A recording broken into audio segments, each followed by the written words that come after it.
জীবিকা করে পুরনো ইতিহাস ফিরে এলে লজ্জা কি তুমি পাবে না ও বন্ধু?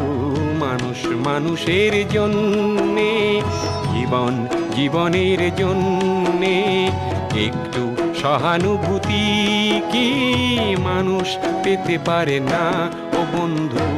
মানুষ মানুষের জন্যে।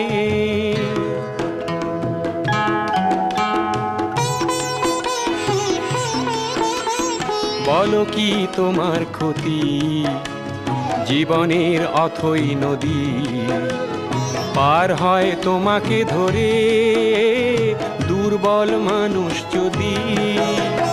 বলো কি তোমার ক্ষতি জীবনের অথই নদী পার হয় তোমাকে ধরে দুর্বল মানুষ যদি?